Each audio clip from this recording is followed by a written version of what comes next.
Next topic है shielding effect. अब हम पहले स्टडी करेंगे अपने न्यूक्लियर चार्ज और इफ़ेक्टिव न्यूक्लियर चार्ज को। ये दो टर्म्स पहले स्टडी करेंगे और उसके बाद नेक्स्ट टर्म जो है वो मैं आपको बताऊंगी कि शील्डिंग इफ़ेक्ट क्या होता है। अच्छा जी, न्यूक्लियर चार्ज क्या है या न्यूक्लियर चार्ज किस चीज़ पे डिपेंड करता है? इट डिपेंड्स कि न्यूक्लियस के अंदर आपके पास कितने प्रोटॉन्स है। आपको पता है कि आपके एटम का स्ट्रक्चर जो है वो ऐसा होता है, सेंटर में न्यूक्लियस और उसके साइड पे शेल्स में इलेक्ट्रॉन्स जो हैं वो रिवॉल्व कर रहे होते हैं, और न्यूक्लियस के अंदर आपके प्रेजेंट होते हैं प्रोटॉन्स और न्यूट्रॉन्स। अब चूँकि प्रोटॉन्स के ऊपर पॉजिटिव चार्ज है और इलेक्ट्रॉन्स के ऊपर नेगेटिव चार्ज है, तो ऑपोजिट चार्जेस एक दूसरे को अट्रैक्ट करते हैं। पॉजिटिव चार्ज नेगेटिव चार्ज पे फोर्स ऑफ अट्रैक्शन लगाएगा या उसे अपनी तरफ अट्रैक्ट करेगा, तो ये जो फोर्स ऑफ अट्रैक्शन है न्यूक्लियस की तरफ से, इसे कहा जाता है न्यूक्लियर चार्ज। जितने ज़्यादा न्यूक्लियस के अंदर प्रोटॉन्स होंगे ये फोर्स उतनी ज़्यादा लगेगी या न्यूक्लियर चार्ज उतना ज़्यादा होता चला जाएगा। उसके बाद दूसरी टर्म आती है इफ़ेक्टिव न्यूक्लियर चार्ज, जिसे रिप्रेजेंट किया जाता है कैपिटल जी और इसके नीचे स्मॉल ई डबल एफ लिखा जाता है। ई डबल एफ मीन्स के इफ़ेक्टिव और जी फॉर न्यूक्लियर चार्ज। अच्छा, अब ये इफ़ेक्टिव न्यूक्लियर चार्ज क्या होता है? न्यूक्लियर चार्ज तो हो गया कि न्यूक्लियस कितनी पावर के साथ वैलेंस इलेक्ट्रॉन्स को अपनी तरफ खींच रहा है, अपनी तरफ पुल कर रहा है। इफ़ेक्टिव न्यूक्लियर चार्ज में हमने डिफरेंट फैक्टर्स स्टडी करने होते हैं, जैसे मैंने आपको पहले भी बताया कि शील्डिंग इफ़ेक्ट। अब शील्डिंग इफ़ेक्ट क्या होता है?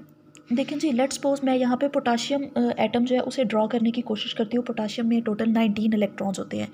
इसका ये न्यूक्लियस, फर्स्ट शेल में 2 इलेक्ट्रॉन्स आगे, सेकंड शेल में इसके पास आगे 8 इलेक्ट्रॉन्स, 1 2 3 4 5 6 7 8। उसके बाद थर्ड शेल आया, थर्ड शेल में अगेन हमारे पास 8 इलेक्ट्रॉन्स, 4 5 6 7 8। कितने हो गए? 8 और 8 16 और 2 18। 18 हो गए, एक रह गया। यानी अब फोर्थ शेल आएगा और ये एक इलेक्ट्रॉन आ गया, हमारे पास 19 इलेक्ट्रॉन्स पूरे हो गए। तो इसमें यहाँ पे 19 इलेक्ट्रॉन्स हैं, इट मीन्स के न्यूक्लियस के अंदर हमारे पास 19 प्रोटॉन्स हैं। अभी फ़िलहाल तो देखने में ये लग रहा है कि इसका न्यूक्लियर चार्ज बहुत ज़्यादा होगा क्योंकि 19 प्रोटॉन्स कम नहीं होते, लेकिन मसला क्या आता है? मसला आता है इन इलेक्ट्रॉन्स का। ये जो इनर शेल्स के अंदर वाले शेल्स के इलेक्ट्रॉन्स हैं, इन सब इलेक्ट्रॉन्स के ऊपर सेम चार्जेस हैं, इन सब के ऊपर माइनस चार्ज है। तो ये नेगेटिव चार्जेस आपस में एक दूसरे को रिपेल करते हैं, एक दूसरे को धक्के देते हैं। इस शेल के इलेक्ट्रॉन इस शेल को तंग करेंगे, सेकंड शेल के इलेक्ट्रॉन्स थर्ड शेल को तंग करेंगे। तो इनकी डिस्टर्बेंस की वजह से जो आपका न्यूक्लियर चार्ज था, जो आप एक्चुअल न्यूक्लियर चार्ज था, उसकी फ़ोर्स उतनी ज़्यादा नहीं रहेगी वैलेंस शेल पे। ये वही बात आ गई कि अगर क्लास में जो सेंटर में स्टूडेंट्स बैठे हैं वो बहुत ज़्यादा डिस्टर्बेंस क्रिएट कर रहे हैं, बहुत ज़्यादा तंग कर रहे हैं, तो टीचर का सारा ध्यान उन सेंटर वाले स्टूडेंट्स की तरफ चला जाएगा और जो एंड पे बैठे होंगे उनकी तरफ कोई ध्यान नहीं जाएगा। एज अ रिज़ल्ट क्या होगा कि एंड वाले जो स्टूडेंट्स हैं वो अपनी मर्ज़ी करते रहेंगे। तो यहाँ भी यही होता है कि न्यूक्लियस जो है, न्यूक्लियस का सारा ध्यान इन सेंटर वाले शेल्स को कंट्रोल करने की तरफ आ जाता है, और जितना ध्यान उसे आखिरी शेल का रखना चाहिए था वो उतना नहीं रख पाता। इस वजह से आखिरी शेल पे उसकी अट्रैक्शन, उसकी फोर्स ऑफ अट्रैक्शन या उसका ध्यान जो है वो कम हो जाता है।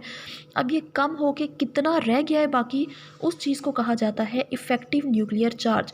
इफ़ेक्टिव न्यूक्लियर चार्ज है कि शील्डिंग इफ़ेक्ट की वजह से जो आपका न्यूक्लियर चार्ज कम हो गया, उसके कम होने की वजह से अब बाकी कितना रह गया है, असल में रह कितना गया है वो इफ़ेक्टिव न्यूक्लियर चार्ज है।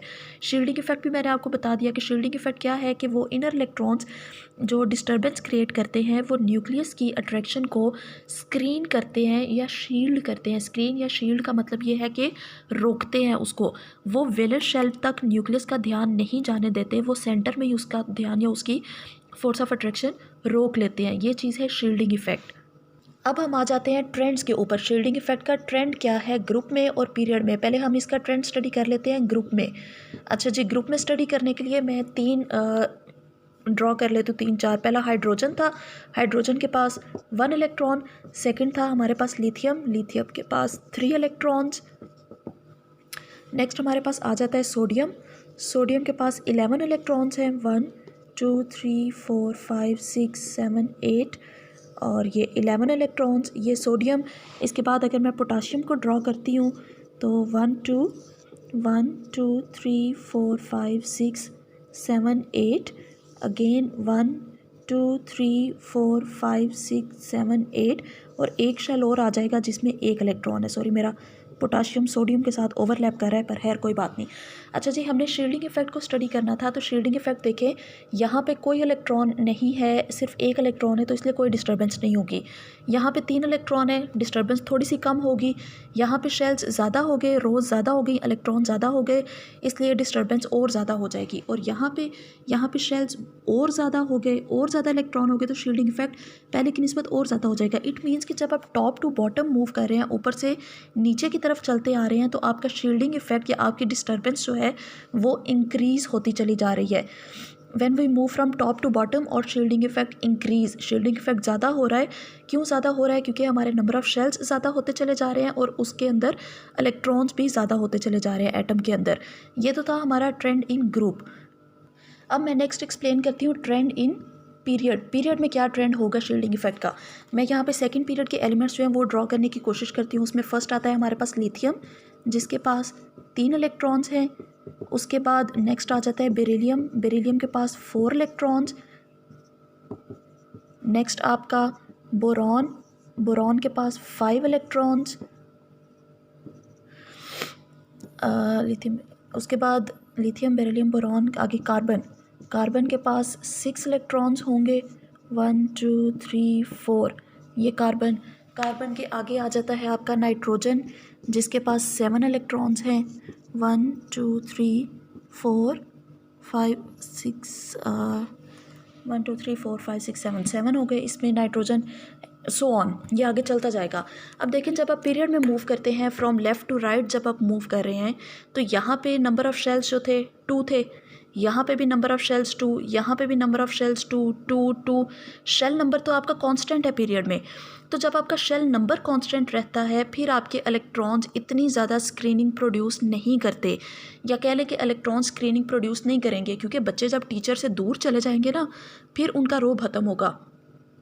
अभी न्यू स्टूडेंट्स आते जा रहे हैं, यहाँ पे 3 4 5 6 7 न्यू स्टूडेंट्स आ रहे हैं, लेकिन उसी रो के अंदर, उसी शेल के अंदर आ रहे हैं, तो वो टीचर से डरेंगे। उन्हें पता है कि हम सेकंड रो में हैं, तो टीचर जो है वो यहाँ पे सेकंड रो में चले हमारे सर पे आके हमें थप्पड़ नहीं मार सकती, लेकिन उधर से कोई जूता ज़रूर उतार के मार देंगी।